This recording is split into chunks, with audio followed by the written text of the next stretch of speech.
Hey guys, I wanted to show you how to set up your still life composition. So first off, you need to pick out your 5 objects. I decided to choose a fan, my drawing mannequin, a little glass sculpture I got in New Zealand, a snitch, and this owl carving.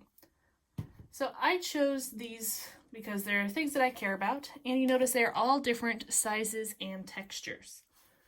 Now, depending on where your skill level is at, you might want to choose objects that are a little simpler to draw. Like this mannequin is going to be a bit of a challenge.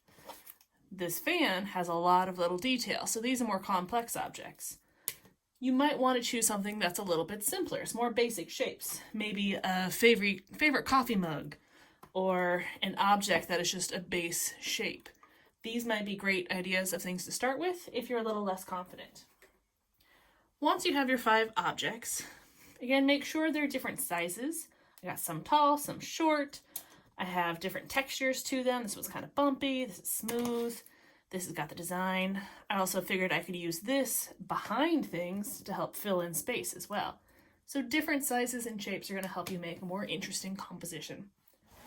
What I suggest doing, a great way to make sure that your composition stays in the same spot and never moves, is to actually create everything inside of a box. So I'm going to move my stuff out of the way. And I found just an old Amazon box. I decided I'm going to want my drawing to be vertical because obviously this guy's really tall. So I knew I was going to want vertical for mine. It does not matter what size box you have, just have it make sense with the size of objects you have. Now you don't have to use a box, but it does come in handy later, and I'll explain why. But I'm going to actually build my composition inside this box. So I'm going to start with maybe this in the very far back, maybe at an angle, and I'm going to see if I can prop it up. Could even use that box to help me to get it to hold its shape. Maybe I want this guy in the back and I want his hands up.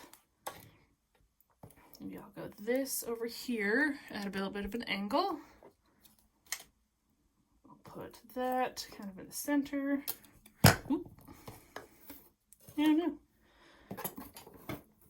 Now this might happen to you. Things might fall down. You could use little pieces of tape or whatever you needed to make sure your designs work. Like I'm going to push this behind this back flap to help hold it in shape. And I think I'll put the snitch down like that. Let me move back a little. There you go. So you can see how it all fits inside the box. Now that it's in the box, I'm going to look at it straight on and I'm going to decide, do I like this arrangement?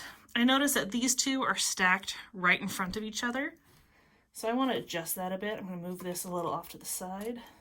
Maybe a bit more like that. There we go. It's a little dark, but don't worry, you can add light later. But you want to see your whole composition together. See if you like how it worked out. I think that could work. My only trouble with mine is that my fan is a little hard to tell it's a fan. It just looks like a background design. So maybe I need to pull up the bottom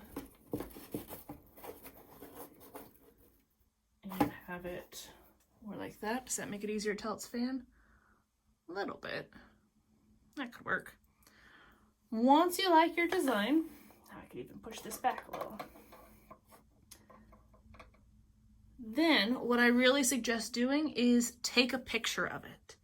This way, in case things move, you're going to have that reference photo, but we're also going to use that photo to help you out, and I'll show you some tricks with that in class. So you would want to actually arrange your camera to be just in that area, nothing extra behind it. I think what could also be a great idea is to add some light to it.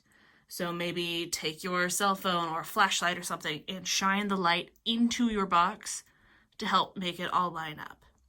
So a box is really great because now that it's inside a contained shape, it gives me borders for when I'm drawing. So now I know how far away to make the bird from the edge of the paper. How tall is my mannequin compared to the top of the box? How big are they compared to each other? Having that frame really helps make life a little bit easier for setting up your design. So if you have a box that you could use, I would suggest doing this. It also just helps ensure that your stuff isn't going to move accidentally.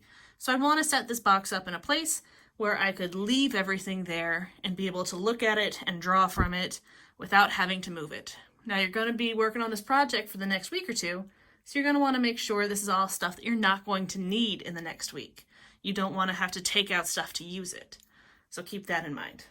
Now if you don't have a box to use, here is my other advice on how to set up your composition. Let me pull everything out and then I'll show you. Okay, so if you don't have a box, you could set up your composition like this. So you could find just a scrap piece of paper. This happens just to be an old whiteboard, but you want to find something that's going to be about the right size for you. So again, I looked at my mannequin to kind of decide height. And you're going to prop it up against something, against a wall, whatever, again, stuff that wouldn't use. And I would use maybe a second piece of paper coming out from the bottom so you could see it. Then you're going to arrange everything in front of it, depending on how you wanted to do it. Again, this fan, I might need to do things a little different this time. I would set things up. Again, you decide where things are going to go. Oops. Now, this paper or whatever your object is that's behind it is what you're going to use as your frame when it comes to drawing. So when I draw, I'm going to know that the side of this paper here is as far as I'm going to draw. Same thing with over to the side that way. That helps give you a little frame to understand how far away things are, how tall you need to go. So if you don't have a box, using an old piece of paper, a frame, anything like that can be really useful just to give yourself a border when it comes to making your composition.